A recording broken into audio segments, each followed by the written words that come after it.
এই আকাশ আমার ছাদ, এই মাটি আমার মেঝে, আর ওই গাছ আমার ঘরের দেয়াল। ঘরের জানলা কি ওই ঘাস?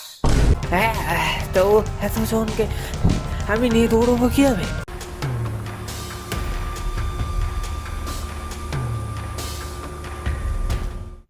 কত করে বললাম কম করে খা, কম করে খা, তাড়াতাড়ি বের হওয়া এখান থেকে। তা কে শোনে কার কথা? এখন হেঁটে হেঁটে মরো সারা রাত। নে, একটু খেয়েছি বলে তাই তুই এরকম ভাবে বলবি? হ্যাঁ, তুই কিন্তু এরকম ভাবে বলতে পারিস না, এটা কিন্তু ঠিক না। আমরা তো ফ্রি খাইনি, তাই না? ফ্রি খেয়েছো তোমরা?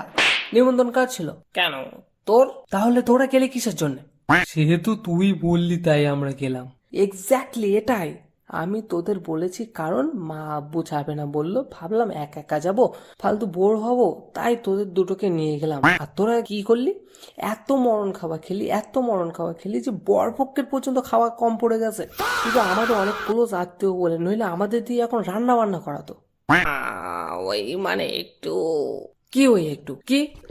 ওই মানে অনেকদিন পরে একসাথে এত খাবার দেখলাম তো, তাই নিজেকে আর সামলে রাখতে পারলাম না। তাই বলে তুই 1 গামলা পকোড়া, 30টা মাছ, 2 বালতি মাংস খাবি? হাতির বাচ্চা, তোর খাওয়া হয় না? সাথে 300 পিস রসগোল্লা আর 50 পিস চমচমের কথাটা ভুলে গেলি একেবারে? দেখ দেখ হতচ্ছাদের অবস্থা দেখ। আমি এগুলো বলিনি বলে ওদের আত্মসম্মানে লেগেছে। দোষ শুধু তোর জন্য শেষে আইসক্রিমটা খেতে পারলাম না। আমাকে ছেড়ে দাও বিলুতা, ওকে আজ মেরেই ফেলবো। অমানুষের বাচ্চা একটা আইসক্রিমের জায়গায় 5টা আইসক্রিম খেয়েছে, তাও বলছে ও খেতে পারেনি। ওকে বাঁচিয়ে রাখবো না, আমি আজ মেরেই ফেলবো। একটা হাতে আমার খুন হয়ে যাবে আজকে। আজকে আমাকে কেউ আটকাতে পারবে না। তাই তো, শেষেরটা তো আমি খেতেই পারলাম না, তুই তো আমার হাতে থেকে কেড়ে নিলি। আরে গাধার বাচ্চা, ওটা লোকের আইসক্রিম ছিল। তাই? ও, তাই বলে তুই? আজ তোর একদিন কি আমার একদিন?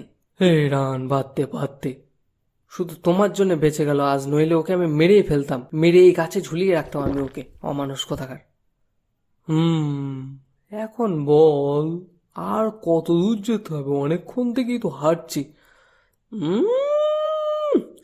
আমাদের বাড়ির স্টেশন থেকে 15 কিলোমিটার দূরে, আর এখন আমরা 1.25 কিলোমিটার পর্যন্ত এসেছি কিনা তার সন্দেহ আছে। ওই দেখো এখনো স্টেশনে আবছা আলো দেখা যাচ্ছে, তার মানে আমরা একটু দূরে যাইনি বললে চলে। এ ভাই, এতটা রাস্তা কিভাবে যাব? কোনো একটা ব্যবস্থা কর। কেন? গেল গেল, আচ্ছা করে গেল। কতবার বারণ করলাম, আগে খেয়ে নে, আগে খেয়ে নে, তাড়াতাড়ি বেরিয়ে পড়ি। তা কে শুনে কার কথা? আমাকে কেউ কি দাম দেয়? কোনো গাড়ির ড্রাইভার নাম্বার নেই তোর কাছে? আমার বাড়ির পাশে একজন ভ্যান চালায়, তার নাম্বার আছে। হ্যাঁ, ওকে ফোন কর। হ্যাঁ, ঘুম থেকে উঠুক, উঠে তার প্যাডেল করতে করতে আসুক, তারপর আমাদেরকে নিয়ে যাক, তাই তো? হ্যাঁ হ্যাঁ, একদম। হনুমান, একদম মুখ বন্ধ রাখবি, ফালতু একটা কথাকার। কি কুলক্ষণে যে আমি তোদের নিয়ে আসলাম সেটাই ভাবছি। রান, ঝামেলা রাখ, এখন কি করা যায় সেইটাই ভাব। আমি কি ভাববো? তোমাদের জন্য এই সমস্যা, তোমরাই ভাবো। খালি পেটে এত ভাবাভাবি আমার দ্বারা হয় না, তুই ভাব রান। এত কান্ডে পিন্ডে খেয়ে এসে এখনো তোমার খিদে পাচ্ছে? এতটা রাস্তা এসেছি ট্রেনে করে, তারপর এতক্ষণ থেকে হাঁটছি, তা কতক্ষণ পেট ভরা থাকবে? তাই বলে এত তাড়াতাড়ি খিদে পায়? মানে আমারও পেয়েছে মনে হচ্ছে একটু।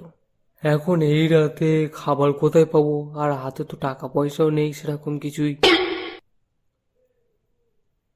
এই, কি খাচ্ছিস রে তুই? কই, কিছু না তো। হ্যাঁ হ্যাঁ, খাচ্ছিস তো, আমি তো দেখছি। কই দেখি। আরে কিছু নেই আমার পকেটে, ছেড়ে দে। কোথায় হাত ঢোকাতে গিয়ে কোথায় হাত ঢোকাবি কোনো ঠিক নেই তার। কি এগুলো? কিছু না কিছু না, ও সব কিছু না। পকোড়ার মতো গন্ধ আসছে না? পকোড়াই তো।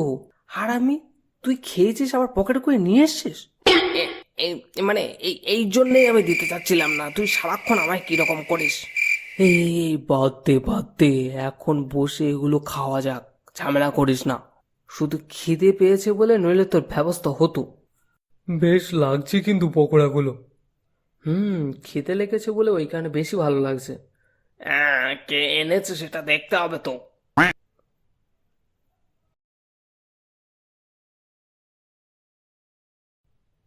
যাক বাবা, পেটটা একটু ভরলো, চল ওঠা যাক।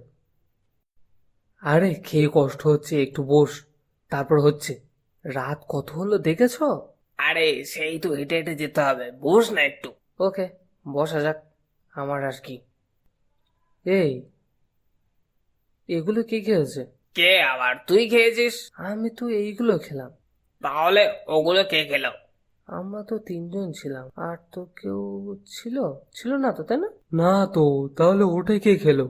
এই প্রীতম, তুই বেশি করে খেয়ে ওখানে রাখিস নি তো? আরে না না, আমি এমনি তোদের থেকে বেশি খেয়েছি। তাহলে ওখানে রাখবো কিসের জন্য? হ্যাঁ, সেটাও একটা কথা, তোর তো লজ্জা শরম কিছু নেই, তুই কেনই বা এরকম করবি? হেই, ওগুলো আমি খেয়েছি, বেশ ভালোই লেগেছে। অনেকদিন পর পকোড়া খেলাম, কত ভালো লাগলো। খাওয়ার জন্য মনটা যেন ছিনমিন করছিল, যেমন জলবিন জীবন, মাছবিন পুকুর, জলবিন গাছের মতো হয়ে গিয়েছিল। সবকিছু তো ঠিক আছে, কিন্তু তুই বারবার জলের উদাহরণ দিচ্ছিস কিসের জন্য? মানে ওই পকোড়া খেয়েছি তো, জল তেষ্টা পেয়েছি খুব, তাই জলের নাম করছি, যদি একটু জল পাওয়া যায়। এই তোর কথা শুনে এবার আমার জল তেষ্টা পাচ্ছে। হ্যাঁ, কিন্তু তোকে তো আমরা চিনি না, কে তুই? হে, মানে আমি রুমি। রুমি মানে কি সাহিত্যিক রুমির কথা বলছিস তুই? কিন্তু তিনি যে বাংলা বলতে পারে এমন তো আমি জানি না। হায় না না, আমি ওই রুমি না, আমার পুরো নাম Rukmini Kumar Basak, short form Rumi, Gen Z style. ও তাই বল, তা তুই এখন কোথায় থাকিস? এই আমি, এই আকাশ আমার ছাদ, এই মাটি আমার মেঝে, আর ওই গাছ আমার ঘরের দেয়াল। ঘরের জানলা কি ওই ঘাস?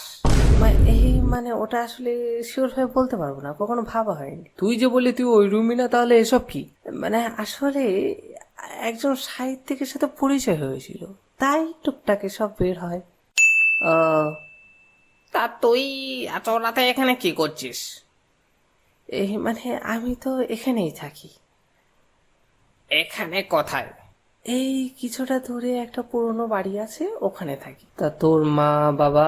তারা তো আমার আগেই মারা গেছে। তো তোর তোর আগে আগে মানে? আমি তো সেই 92-তে মারা গেছি, আর মা বাবা 63-তে মারা গেছে মনে হয়, যতটুকু মনে পড়ে।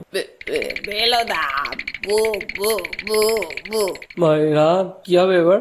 আরে আরে ভয় পেও না, আমি তোমাদের মারবো না।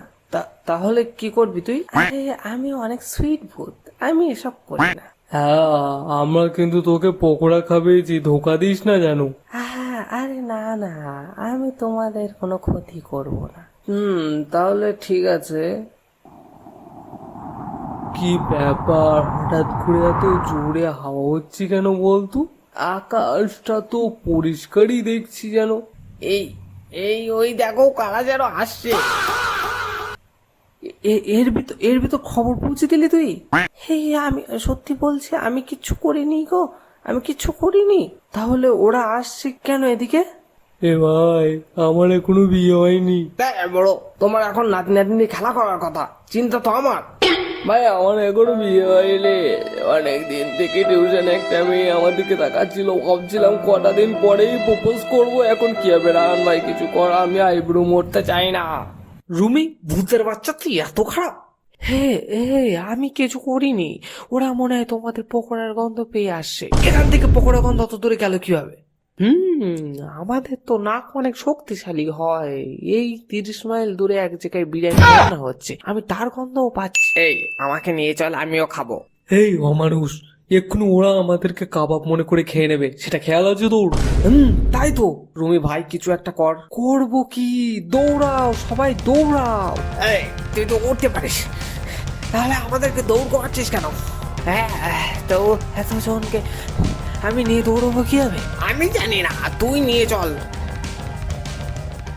বাপরে, মরে গেলাম, এতবারে জানলে জীবনে নিতাম না। তোমরা ঘরের ভিতরে কি দরজা দিয়ে শুয়ে পড়ো। ওকে, তুই চলে যা, আর বিরিয়ানি ফিলে নিয়ে আসিস। হোয়াটসঅ্যাপ বাড়ি, কী অবস্থা সবার? ভিডিওটা কেমন লাগলো সেটা অবশ্যই জানিও, কমেন্ট করো। আর পরের ভিডিও কোন বিষয়ের উপর বানাবো সেটা সাজেস্ট করো, থামস আপ দিও একটা।